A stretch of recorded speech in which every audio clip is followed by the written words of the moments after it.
So he said, what's my negative ROI for ignoring it? So there's clearly no good answer, and obviously you have to have a certain relationship with your CFO to have that conversation. But since he's been on it, he said within probably 12 to 18 months, only 6% of the comments on Twitter related to Kodak are now negative. So, I mean, I think you just have to set it up. I mean, look, we're not going to sell movie tickets through Twitter, right? I mean, we have a great site, we have a great app. People know what to do. So I'm not measuring it based on tickets. I don't think we can sell tacos over the internet yet, so there's our problem there as well. But one of the things that we've been able to do is, you can buy billboards, banners, you can do all kinds of stuff, but it's a one-way communication about your brand to the public.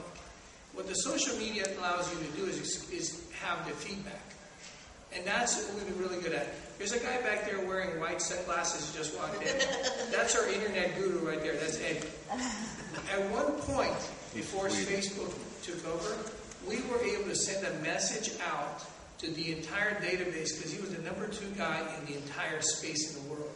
So imagine, with the click of a button, you can send your message to your 100,000 people, and they each have 1,000 friends. So you can reach 100 million people with the click of a button. You can't buy that kind of advertising because a full-page ad in People magazine is about $250 grand. And that doesn't even reach a couple of million people. So that tells you just on a cost per basis. So forget about ROI. I can do something that costs us like 2 minutes to build up, image, and get feedback. An ad, you cannot get feedback unless it's a coupon. So that's our best ROI. Yeah, great comments. And so a couple things about ROI. Jeffrey Hazlett does talk about, he says return on ignoring. That's his deal about what ROI is. And he spoke for us at GravitySummit. He was great. And he just put a book out and talks about all this. And he's a big evangelist. And as a matter of fact, Kodak, Cisco, EMC all make their social media policies available on their websites, open to everybody. Because a big part of this is sharing, right? A big part of social media is having the conversation and also transparency and sharing. So you can go to Kodak's site and pull up their social media policy and see why and how they're using it and justifying it internally. Couple things about money on generating actual revenue related to social media efforts. So social media tools are free, but the time involved is enormous. Because you're building this organically, it is really tedious. And everybody starts with one follower, and I'm telling you, it takes a long time. So that's daunting to some people. A lot of times I hear big brands will say, we're going to hire a couple interns to beef up our Twitter. And my answer is, okay, so wait a minute. You spent about $100 million building this brand, and now you're going to give it to 2 interns who are going to be here for 6 weeks who could take your company down. I mean, Twitter is public statements. If you're a public company, you really need to be sure, like Tony was talking about, that people are trained for this because they're basically representing you. And so, no, you're not going to give it to 2 interns, Yeah, I know that is what people think. So Dell has, I think they've said it's about $20 million in revenue now via Twitter directly, and they can track it because they put bit.lys in for the link back, so they can track all of the links back. And it's 12 million and counting, or 20 million and counting.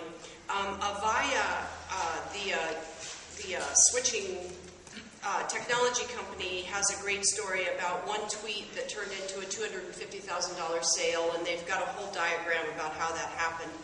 Something that we're going to put into the book at one of the case studies is that one tweet after the Haiti earthquake from the State Department got the carrier number, the 90999, which was brand new in terms of fundraising.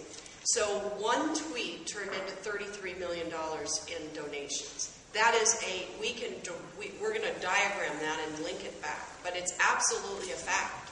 So these are things that, can happen, but is it build it and they will come? No. You have to do the yeoman's work to get there.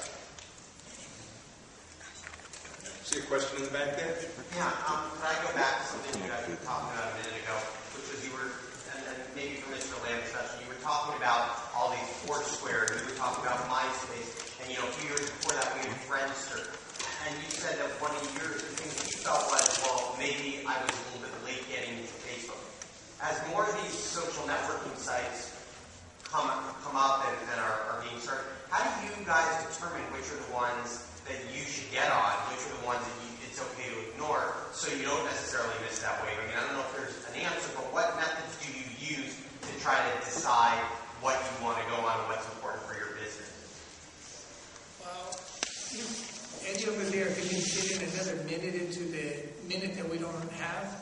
I mean, we'll try to add as much as we can to the plate, but I can tell you, this guy's almost on his 4 phones, his laptop, whatever it is that we have, 24/7. Yeah. And just when we have, 3 more people that we hired, it's still not enough, because it's like literally, I was just happy to post a picture of our event, but people want it as it happens. Real time. Yeah, and now people want it before it happens. It's just so quickly how people want information now, it's not even funny. And so how do you possibly flip the taco and take a picture of yourself doing it at the same time? And so I basically say, hey, you got to get out of the kitchen. We'll have the other people flipping, and you can document, and it's still not quick enough. And because you've got so many platforms. So the idea is, like you said, is to have one key that you can literally push the information out to as many platforms as possible. But it's changing, and everybody wants it differently. And that's the key, because, like you said, you don't want to do videos when people are getting it on their iPhones, because it's just too much. It's got to be short, it's got to be quick. So how do you do it under 10 seconds? So there's a lot of different things that you need to adjust to in order to get the information out. I mean, I think also you have to think about what's your demographic, what's your brand, what does your brand need, right? So if you're a B2B company selling to, C-level executives, yeah, you probably don't need to be the first one on GoWall, right? It's not going to hurt you necessarily. You can wait for the playing field to be a little bit more defined. I mean, kind of the way I look at Fandango, our audience is adults 25 to 49. But we have a big brand, so we can be a fast follower. We don't have to be on the bleeding edge of everything. If you're a small startup focused on, high school and college students, yeah, you might want to think a little harder about, hey, I need to be on 3 or 4 platforms and really think about what's relevant, what's the quickest thing. Or, if you're a brand like your Quicksilver or something, it matters to be cool, right? That lifestyle type brand, it makes a difference. So I think you're going to have to really look at your audience and see where they kind of fit within the different platforms.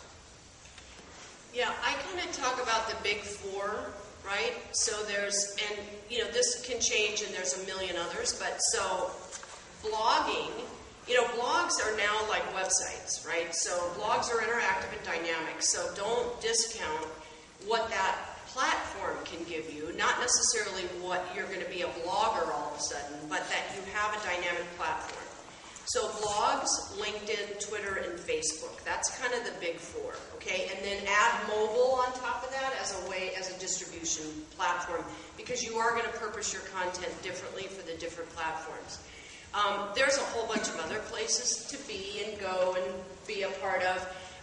TurboTax has a very active social media environment, and they did a MySpace secret show. Now, hardly anybody uses MySpace. Music is kind of where MySpace is happening. So what TurboTax did was they did a MySpace secret show, which is the ability to put something out and tell people secretly, et cetera, and then they had somebody that mattered in a concert, et cetera.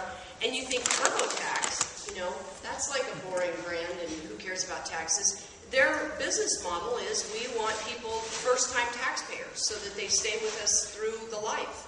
So we want, their first job, their first company. So we're going after that demographic, and that's how we're going to do it. So anyway,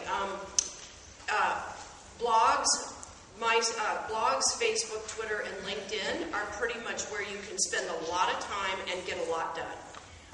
The Gowalla, Foursquare, geolocation stuff, if anybody here is in retail, it's obviously huge. That's huge and big, and it's working, and Bravo just cut a deal with Foursquare on their reality shows. I mean, it's a big deal. But it's not for everybody. And you're right, if you're Cisco and you're talking to your